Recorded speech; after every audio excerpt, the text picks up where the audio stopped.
Terima kasih pemirsa, Anda masih bersama kami di diskusi meja bundar. Pemirsa, kita lanjutkan diskusi kita. Ini menarik. Mungkin saya minta tanggapan langsung dari Bang Nafarin apa yang sudah disampaikan oleh Bang Fauzi Ansori, bahwa sesungguhnya kalau berangkat dari sisi azas pemerintahan yang baik itu dari sisi transparansi, penegakan hukum dan partisipasi masyarakat dalam konteks pembangunan, beberapa tahun belakangan ini, dan itu sudah didorong dan itu sudah dilakukan. Bagaimana peran masyarakat ikut terlibat merancang sebuah pembangunan Jambi ke depan. Bagaimana Bang melihatnya? Pertama saya ingin menyikapi dulu atau menanggapi apa yang dikemukakan oleh Pak Fauzi Ansori tadi yang berkaitan dengan partisipasi publik dalam pengambilan keputusan. Ya, memang secara prosedural sudah jalan ya. Seperti misalnya ada Musrenbang, ada KPMG segala macam. Cuman sekarang ini muncul stigma negatif daripada masyarakat. Itu hanya prosedural. Ya, implementasinya kurang begitu ya. Dalam implementasinya tidak konsisten. Ini anggapan masyarakat ya, tidak konsisten katanya ya. Jadi maksud saya ini harus digandingkan lagi dengan transparansi. Misalnya hasil KPMG misalnya ya. Kenapa tidak jalan? Ya, apa alasannya? Kenapa pusat memutuskan demikian? Ini harus dijelaskan kepada masyarakat. Jadi dalam prinsip transparansi itu kan yang dikatakan transparansi, jelas mekanismenya dan diumumkan ya. Mekanismenya sudah jalan, tetapi yang belum jalan itu tidak diumumkan ya. Tapi ada juga prinsip-prinsip transparansi yang mekanismenya tidak jalan, yang pernah disorot juga di dalam diskusi misalnya ya. Misalnya penerima beasiswa misalnya ya, itu mekanismenya bagaimana? Tiba-tiba ujuk-ujuk yang diumumkan yang menerima ini, maunya saya diumumkan kriteria objektifnya apa, mereka yang mendapatkan beasiswa supaya objektif. Tapi kan standar dari sisi kepanitiaan itu sudah dibentuk. Bagaimana itu bisa terlaksana secara baik dari sisi panitianya, pelaksanaannya. Ya, sudah dilakukan. Itu bisa saya pahami. Apa itu tidak cukup untuk tidak cukup demikian. Di dalam prinsip transparansi itu harus jelas mekanismenya itu tadi. Mekanismenya yang belum jelas. Kriteria objektifnya apa? Misalnya begini, ya. Dia berasal dari perguruan tinggi, katakanlah yang perguruan tinggi yang tidak ternama, dikasih nilai yang rendah. Kemudian perguruan tinggi tujuannya, kalau dia mengambil perguruan tinggi tujuannya itu bagus, dia dapat nilai tinggi. Ketika wawancara dia bagus misalnya. Proporsional itu menjadi salah satu indikator untuk menentukan. Semua kriteria objektif itu nanti dijumlahkan ya, kemudian diambil rata-rata. Siapa yang nilai rata-ratanya yang sudah ditetapkan standar, itu yang dinyatakan. Baik, perbandingan itu penting. Itu mekanisme yang. Oke. Kalau dari sisi penegakan hukum misalnya, dalam sisi penegakan hukum ini memang harus hati-hati kita. Ya, memahami bagaimana memahami itu. Seorang leader, seorang pemimpin itu ya dia tahu ya bagaimana untuk regulasi mengatur untuk itu ya. Regulasi untuk mengatur itu, kemudian dia paham betul prosedur ya untuk istilahnya itu untuk seseorang diganti atau tidak sesuai dengan tingkat diapakan dulu, diistirahatkan dulu, dia tahu persis gitu ya. Misal belum inkrah dia tidak bisa ya langsung diganti, salah juga pemimpinnya sebenarnya kesannya ya. Jadi prosedur itu juga harus baik, dari tanggapan apa yang sudah disampaikan oleh Bang Nafarin Karim, ternyata perencanaan, andai kata berbicara konteks perencanaan pembangunan, tidak berbanding lurus apa yang kita rancang dan kita akomodir partisipasi masyarakat, lalu implementasinya tidak sesuai dengan apa yang dirancang. Gimana Bang? Nah, ini saya kira menjaga konsistensi dari perencanaan menjadi penting. Artinya tadi kalau Pak Nafarin mengatakan boleh kalau bahasa kasar saya terjemahkan seperti partisipasi semu gitu kan, kayak formalitas. Sungguh tidak, pemerintah ini mendorong di dalam prinsip good governance atau tata kelola pemerintahan yang baik. Itu yang pertama, partisipasi. Kita sudah siapkan ruang untuk masyarakat berpartisipasi dalam pengambilan keputusan kebijakan pembangunan. Misal dalam konteks perencanaan tadi, melalui musyawarah perencanaan di tingkat desa, kecamatan, kabupaten, provinsi dan nasional. Ruangnya sudah kita buka gitu. Tinggal bagaimana kita meningkatkan kualitas sepakat, kualitas dari partisipasi. Bukan hanya sebatas musrenbang saja di tingkat desa, kecamatan, kabupaten, provinsi dan nasional. Kita juga membuka ruang publik. Kita informasikan kepada publik, ini loh yang mau kita kerjakan pemerintah untuk 1 tahun ke depan. Lalu kita minta feedback, umpan balik dari masyarakat. Inilah oleh karena itu tugas pemerintah harus mendorong supaya masyarakatnya berperan aktif. Karena pengumuman rencana kerja pemerintah daerah RKPD itu setiap tahunnya di media itu dalam rangka transparansi juga. Terkadang meskipun sudah diundang untuk ikut berpartisipasi, saya jarang juga tidak seluruh provinsi dan tidak seluruh kabupaten kota yang memberikan informasi kepada publik untuk dokumen perencanaannya, Bung. Boleh lihatlah di Provinsi Jambi. Baru provinsi kan yang melakukan itu. Artinya pemerintah sudah mendorong bagaimana masyarakatnya juga bisa berpartisipasi di dalam rangka memberikan masukan terhadap kebijakan yang dibuat. Itu sebagai kontrol loh, masyarakat sebagai kontrol. Bukan di tataran perencanaan saja, di tataran pelaksanaan juga seperti itu. Maka di dalam mekanisme perencanaan itu kan ada evaluasi dan pengendalian. Jadi kita lakukan evaluasi terhadap rencana yang kita buat setelah dilaksanakan, kita evaluasi. Kalau ada hambatan-hambatan yang harus diperbaiki, oleh karena itu dikendalikan programnya. Untuk masa yang datang atau tahun berikutnya itu dikendalikan, harus diluruskan sesuai dengan proporsi, sehingga konsistensi perencanaan kita buat itu betul-betul konsisten sampai ke ujung. Tujuannya kan perencanaan ini dibuat, program dibuatnya kan untuk meningkatkan kesejahteraan intinya kan. Ya seperti itu.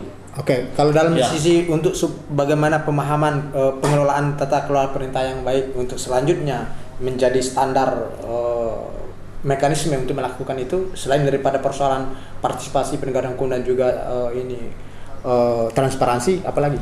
Ya itu kan ada 10, ini kan baru 3 yang saya jelaskan. Maka yang prinsip yang keempat adalah kesetaraan memberi peluang yang sama bagi setiap anggota masyarakat untuk meningkatkan kesejahteraannya gitu. Jadi masyarakat itu diberikan kesetaraan, ya, diberdayakan dia bersama-sama pemerintah. Jadi kalau di filosofi Minang itu kan ada 3 tungku sejarangan gitu. Jadi peran pemerintah, swasta dan masyarakat itu merupakan peran yang terintegrasi gitu ya. Tidak bisa dipisahkan gitu. Pemerintah juga bisa tidak hanya bisa menjalankan program-programnya tanpa ada partisipasi masyarakat dan partisipasi sosial. Masyarakat dan swasta gitu di dalam rangka untuk melaksanakan pembangunan. Oleh karena itu, setiap masyarakat itu juga harus diberdayakan, diberikan kesetaraan untuk berpartisipasi dalam pembangunan. Itu sudah dilakukan apa? Saya kira sudah dilakukan. Jadi ada beberapa program-program pemberdayaan masyarakat yang dilakukan gitu. Misal kalau dari program pusat itu kan ada program yang namanya program PMPN. Program masyarakat program nasional pemberdayaan masyarakat. Ini kan dalam rangka untuk memberikan kesetaraan kepada masyarakat dalam berpartisipasi untuk melaksanakan pembangunan. Dan dia bisa menentukan sendiri apa yang menjadi kebutuhan dia. Ya, bukan hanya bersifat top down tapi juga bottom up gitu ya. Jadi pemerintah juga harus mendengarkan masyarakat, apa yang diinginkan masyarakat dari bawah gitu. Kemudian dipaduserasikan antara kebijakan dari tingkatan pemerintah baik pusat, provinsi dan kabupaten kota. Maka ada sinergisitas program pembangunan antara RPJM nasional, RPJM provinsi dan RPJM kabupaten kota. Disitulah pemerintah harus mendorong itu kepada masyarakat. Nah, pertanyaannya apakah itu sudah dilaksanakan? Saya kira sudah dilaksanakan itu. Sudah dilaksanakan. Mulai dari partisipasi, pada penegakan hukum yang tidak bisa seorang kepala daerah, seorang gubernur juga melakukan intervensi masalah hukum. Maka tepat rasanya kita junjung masalah hukum sebagai panglima. Kembalikan dengan kerangka regulasi yang mengatur tentang hukum. Misalkan ada salah satu tadi dalam debat kita juga dengar poinnya, kalaupun nanti bawahan itu menjadi tersangkut dalam kasus hukum, seorang gubernur katanya mesti harus menemui itu Kejati untuk menanyakan bagaimana ini kasus pemahaman seperti itu dalam konteks pengelolaan pemerintah. Itu yang nggak baik kalau menurut saya.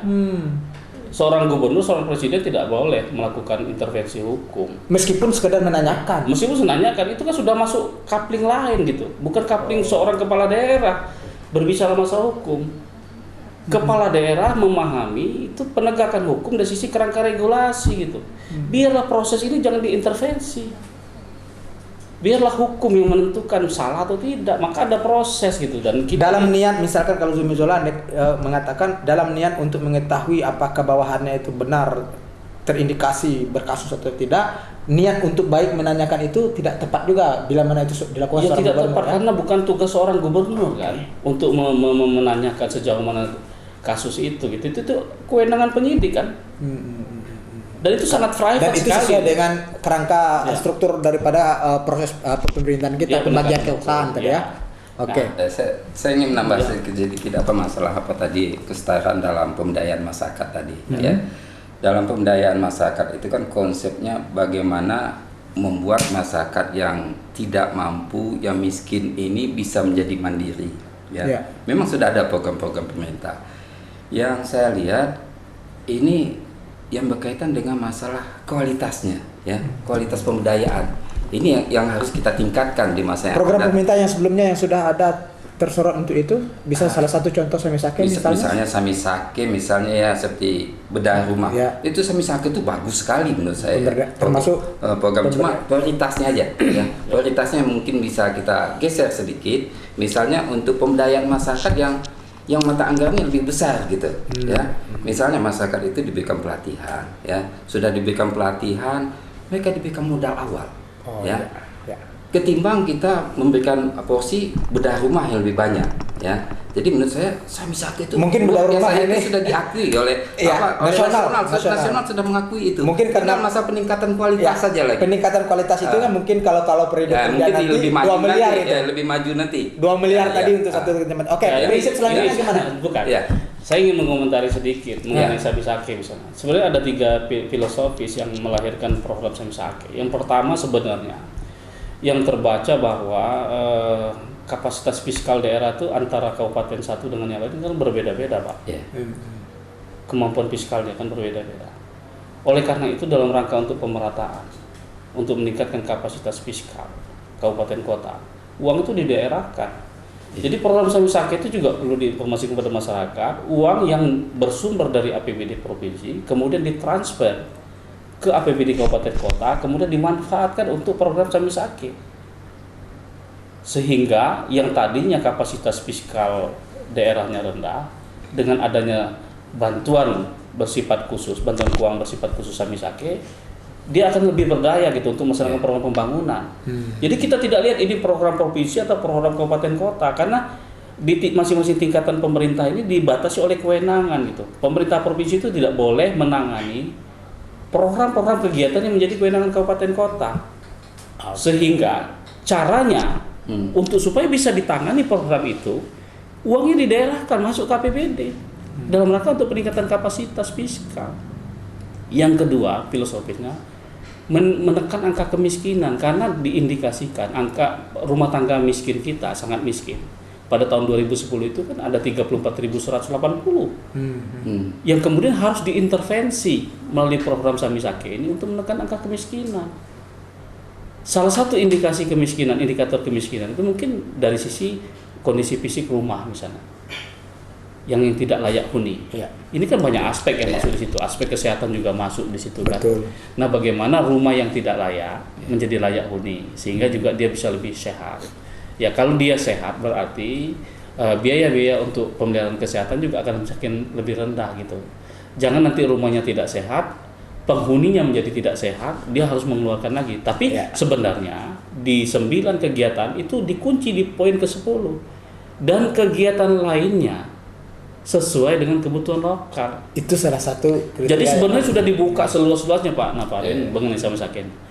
Nah, yang ketiga untuk meningkatkan kesejahteraan masyarakat, itu filosofisnya Samisake itu kita daerah. Progres yang lebih diinginkan lagi Pak Nafarin tadi, bagaimana meningkatkan ke depan itu memang kemandirian dari sisi keutuhan. Nah, saya sepakat bahwa konsep pendekatan yang untuk Samisake itu sebaiknya dilakukan dengan pemberdayaan masyarakat tadi, sehingga masyarakat akan lebih bisa berdaya. Ke depan duitnya sudah lebih besar lagi ya. Ke depan kan janji kalau kandidat HBA mungkin 2 miliar akan menambah anggaran 2 miliar per kecamatan. Bayangkan akan ada lebih kurang 138 kali 2 itu sekitar 276 miliar uang itu provinsi langsung langsung kepada masyarakat, ditambah dengan kerangka regulasi baru tentang undang-undang desa. Kemudian desa diberikan 1 miliar per desa dari APBN. Banyak sekali uang di daerah itu. Maka akan pendekatan nawacita membangun dari desa itu sudah tepat. Ya, caranya bagaimana? Pemerintah pusat memberikan dana bantuan 1 miliar satu desa, provinsi juga mengalokasikan anggarannya untuk kecamatan dan desa. Good itu. Kemudian seharusnya kabupaten juga mengikuti untuk alokasi desa. Baik. Maka akan terkumpul sejumlah anggaran yang bisa dimanfaatkan masyarakat untuk pembangunan dengan konsep pemberdayaan. Saya sepakat itu Pak Napari. Oke, baik, Abang tahan dulu sudah di situ ya, Bang Napari. Sebelum kita lanjutkan dari sistem dari prinsip-prinsip tata kelola pemerintahan yang baik kepada poin berikutnya, dan juga kita ingin melihat dari sesuai tema debat kemarin itu mengenai hak dasar dari kebutuhan masyarakat. Ya. Kita istirahat sementara waktu. Baik pemirsa, jangan kemana-mana, kami kembali setelah yang satu ini.